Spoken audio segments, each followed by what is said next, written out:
There's always been this idea that blacks lacked the intellectual decision-making capabilities of playing the quarterback position. We got this guy named Russell Wilson. I don't know if you've heard of him. He's one of the best in the league. There's nothing that Russell can't handle. When you talk about progress in the NFL, really no group has gone further, faster than black quarterbacks. You have Patrick Mahomes, Cam Newton, Russell Wilson, Deshaun Watson, Dak Prescott. 3rd and 10, Mahomes. He's got it! You have a league MVP, you have a #1 overall pick, you have a Super Bowl champion. So this idea that only white men are capable of playing quarterback kind of goes out the window. There's the snap. It's an option to the right. The Year of the Black Quarterback is an examination of this season in the NFL where there's really something of a sea change. You're going to have more black faces in the league at this really critical leadership role. And so we're examining that and taking a look at what it means in all aspects of the game and the culture.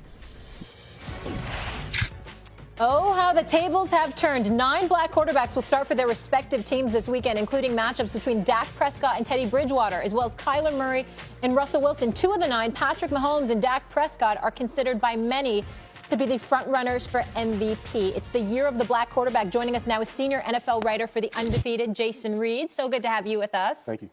And I also want to mention you can follow the Year of the Black Quarterback series on ESPN's The Undefeated.com. Excellent work by you. So happy to have you here. Great job. Thank you, man. Appreciate that. Please tell me this. In your opinion, what is the state of the black quarterback in the NFL right now? Well, Molly, it's never been better. I mean, we've never had a season in NFL history where you enter the season with a guy who's got the reigning MVP, Patrick Mahomes, another active black quarterback with an MVP award in Cam Newton.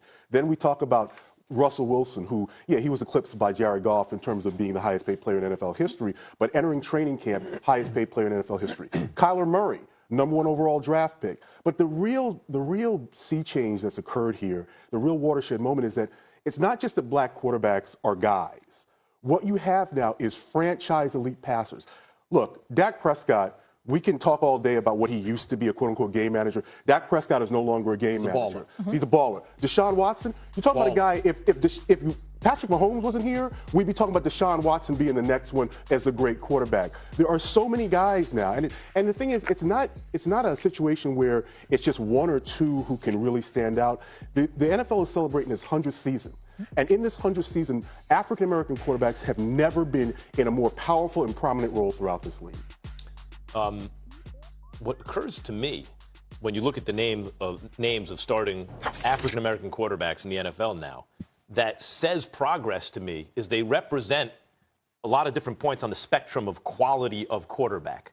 You know, the original name of The Undefeated was going to be twice as hard because of the old saying. And so you would expect, not that we live in a post-racial world, far from it, but you would expect, if that were the case, that if you had black quarterbacks as the face of franchise, you'd see a couple of guys and they'd all be superstar caliber, or else how do they wind up in that position? But that's not what you see. Jameis Winston's no good. You know, Teddy Bridgewater's okay, but he's like a fill-in guy. Patrick Mahomes, the best quarterback in the NFL. Like you see the black quarterbacks populating every kind of point on the spectrum of quality. To me, that says something. Does it say anything to you? Well, no, I think it does, because what you're talking about is that, yes, there are a lot of superstar black quarterbacks in the league, but there are also guys who maybe 15, 20 years ago, like Teddy Bridgewater, he had a horrific injury. He was a quality NFL starter. He's now on the path back because of the Drew Brees injury to try to prove that he can run a team again and run it successfully. But Jacoby Brissett, yes, Andrew Luck retired, but Jacoby Brissett, they didn't go out and bring in another guy to play over him. So while we have superstar black athletes, superstar black quarterbacks, we also have other guys on the spectrum. And what that's about is just the evolution of, okay, well, these guys can play. Like, there are franchise caliber elite guys, but there are other guys who can just play, and we're going to roll with them because, you know what, they're good enough. I'm certainly not trying to disagree with anything that you say, because you're right on the money, but I want to go to a bigger issue because I'm really interested in getting your perspective on this. For those of you who don't know, there was an individual by the name of Fritz Pollard. He was an All-American out of Brown University in 1920, the inaugural season of the National Football League. This guy was a black man who won a championship and had established himself as obviously an elite player. 13 years later, somebody by the name of George Preston Marshall was overseeing the Washington franchise. He was a well-known segregationist. And essentially, he went about the business of banning black players from the National Football League under the guise of, excuse me, if you allow these guys to play, they're going to be some of their white counterparts that are fixated on hurting them. Somewhere along the way, the intellectual capacity of the black quarterback somehow, some way came into question, okay? Now we go fast forward to this day and age. Just a couple of weeks ago, we watched two 22-year-olds in Kyler Murray and Lamar Jackson going up against one another. We know about Patrick Mahomes. We know about Deshaun Watson. We saw that Cam was the league MVP, etc.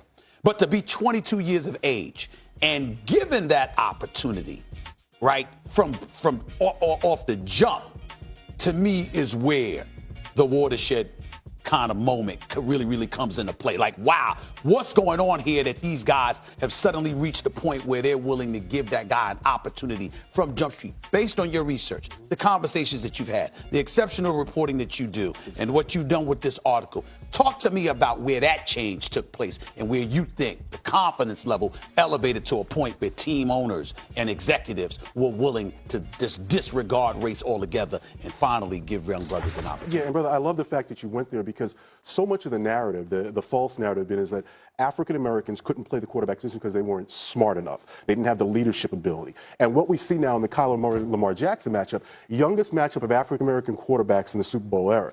Well, what happened was these teams just realized, okay, well, wait a minute, over the evolution, these guys actually really can do this.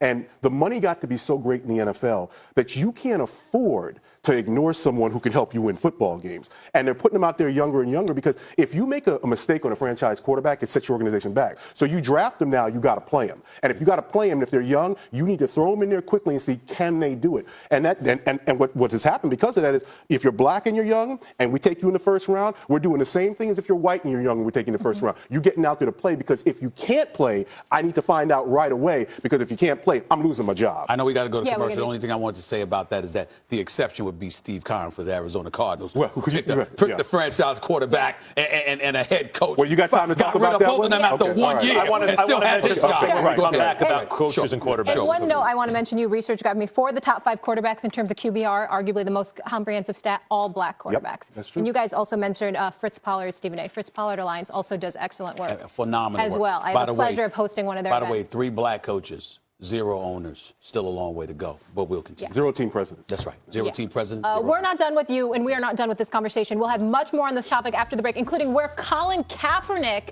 fits into this equation. Keep it here on First Take.